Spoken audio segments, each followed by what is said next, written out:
Hello, ముందుగా video చూస్తున్న వాళ్ళందరికీ శ్రీరామనవమి శుభాకాంక్షలు. పండగ అనగానే మనం మొదటగా చేసే పని ఏంటి? గడపకి తోరణాలు కట్టడం. అయితే నేను పెంచిన ఈ మామిడి చెట్టు ఆకులు తీసి కడుతున్నా. బయట నుంచి తేవడం ఎందుకని, ఈ చెట్టు ఆకులు మంచిగా అనిపించినాయి నాకు. చెట్టు చిన్నదైనా మనం పెంచిన చెట్టు కడితే ఫీలింగ్ వేరే ఉంటుంది ఏదైనా.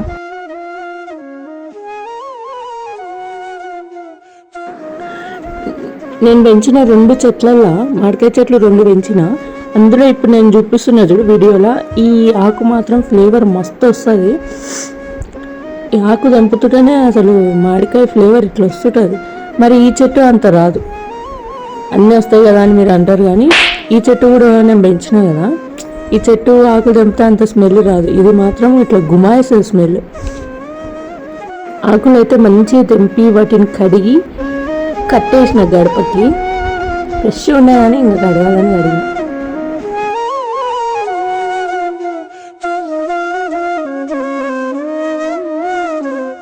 ఇంకా మందార పూలు దేవుని కోసం అని తెంపుతున్నా. మన ఇంటికే చెట్టు మస్తు పూసినాయి ఈరోజు పూలు.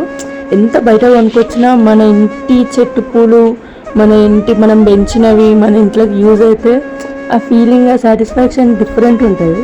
దేవుని రూమ్ మొత్తం అలంకరించేసిన. ఇంకా మా అమ్మ వచ్చి దీపం పెడుతుంది అని చెప్పి వంట టాస్క్ దగ్గరకు వచ్చిన. అన్నం, పప్పు, పులిహోర, దద్దోజనము, మళ్ళీ వడలు, పచ్చడి, ఈరోజు స్పెషల్స్ అన్నీ. యాక్చువల్గా ఇది రీల్ అన్నమాట. దేవునికి చేసి పెట్టేసి పూజ అయిపోయిన తర్వాత చేసిన వీడియో ఇది. అదే అటాచ్ చేసిన వడలు చేస్తున్నా అని. మీకు కనుక వీడియో నచ్చితే సపోర్ట్ చేసి సబ్స్క్రైబ్ చేయండి. కొత్తగా పెట్టినా నేను ఛానల్.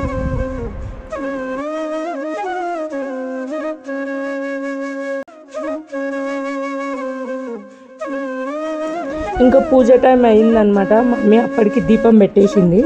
నాకు వడలు చేసేసరికి కొంచెం టైం పట్టింది. ఇంకా తెచ్చి నైవేద్యం మమ్మీకి ఇస్తే దేవుని దగ్గర పెడుతుంది. ఇంకా హారతి ఇవ్వలేదు, జస్ట్ దీపం పెట్టింది.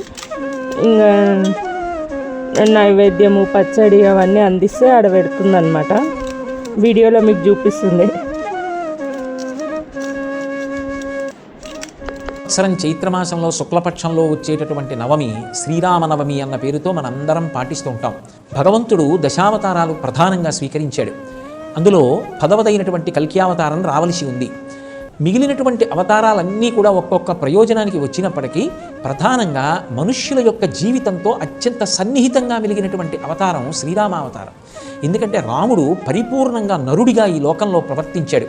అందుకే వాల్మీకి మహర్షి నారద మహర్షిని ప్రశ్న వేసినప్పుడు కూడా 16 గుణములు కలిగినటువంటి పరిపూర్ణమైన నరుడెవరు అని అడిగారు. కోన్వస్మిన్ సంప్రదంలోకే గుణవాన్ కశ్చ వీర్యవాన్ శనః ఆత్మవాన్ కో జితక్రోధో.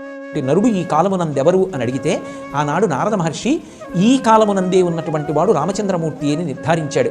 మనుష్య జీవితంతో రామచంద్రమూర్తి యొక్క జీవితం మమేకమైపోయింది. నరుడిగా పుట్టాడు, నరుడిగా పెరిగాడు. నరుడు ఎలా కష్టాలు పడతాడో అలా కష్టాలు పడ్డాడు. నరుడిగానే అవతార పరిసమాప్తి చేశాడు. ఆయన సత్యము చేత లోకములను గెలిచాడు, ధర్మము చేత సమస్తాన్ని గెలిచాడు, శుశ్రూష చేత గురువులను గెలిచాడు, దీనులను తన యొక్క దానగుణముల చేత గెలిచాడు, అలాగే శత్రువులను తన పౌరుష పరాక్రమముల చేత గెలిచాడు. పరిపూర్ణమైనటువంటి నరుడు. శ్రీరామనవమి శుభాకాంక్షలు అండి. అందరూ చల్లగా ఉండాలి, మంచిగా ఉండాలి, అందరు చెడ్డాలు కూడా మంచిగా మార్చాలి, అదే కోరుకునేది మేము. స్వామి అందరూ చల్లగా ఉండాలి. పూర్ణమైనటువంటి నరుడి యొక్క అవతారమే రామావతారం.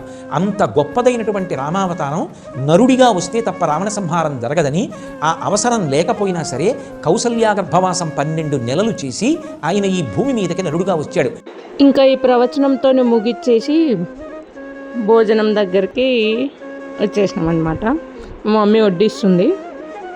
పండగ మాత్రం మంచిగా అయింది. మీకు కనుక వీడియో నచ్చితే తప్పకుండా సపోర్ట్ చేసి సబ్స్క్రైబ్ చేయండి. మీ సపోర్ట్ నాకు అవసరం. మీరు కూడా కొత్త ఛానల్స్ ఏమైనా పెడితే నాకు కమెంట్స్లో మెన్షన్ చేయండి, నేను సబ్స్క్రైబ్ చేస్తాను.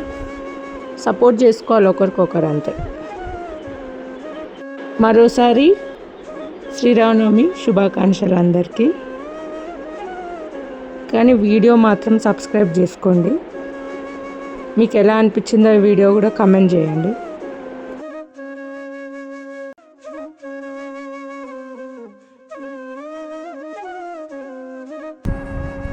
వడగాలనా వడదిని వా